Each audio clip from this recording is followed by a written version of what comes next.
अबू नसर फाराबी।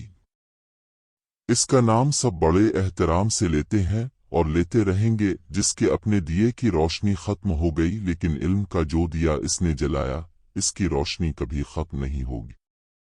मिर्जा अदीब। तुर्किस्तान के एक शहर का नाम है फाराब। बहुत मुद्दत गुजरी, इस शहर के एक महल्ले में एक बहुत ही गरीब लड़का रहता था, जिसे इल्म हासिल करने का बेहद शौक था। दिन को वो अपने उस्ताद के यहाँ जाकर सबक पढ़ता और जब रात आती वो दिन का पढ़ा हुआ सबक याद करता और इस वक्त तक नहीं सोता था जब तक ये सबक पूरी तरह याद नहीं हो जाता। इसकी चारपाई के सरहाने मिट्टी का एक दिया जलता रहता था। इसी दिए की रोशनी में वो रात के दो बजे तक पूरी किताब पढ़ लेता और बाज औकात सारी रात ही पढ़ने में गुजर जाती।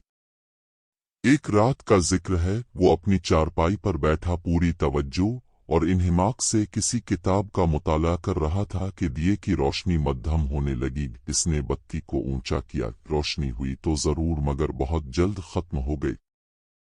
अब जो उसने दिए पर नजर डाली तो ये देखकर उसे बड़ा अफसोस हुआ कि तेल तो दिए में है ही नहीं, रोशनी अगर हो तो क्यों कर, अब क्या करूं। उसने अपने दिल में सोचा। रात आधी के करीब गुजर चुकी थी, शहर की दुकानें बंद हो चुकी थीं और अगर वो खुली भी होती तो लड़के को कुछ फायदा न होता, क्योंकि उसके पास तेल खरीदने के लिए भी पैसे नहीं थे। पैसों के बगैर कौन दुकानदार तेल दे सकता था।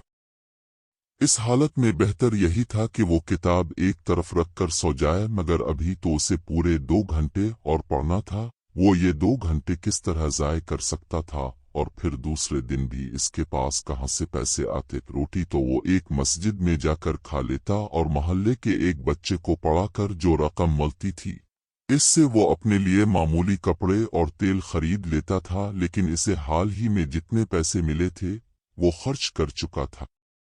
दिए के इस तरह बुझ जाने से वो बहुत परेशान था।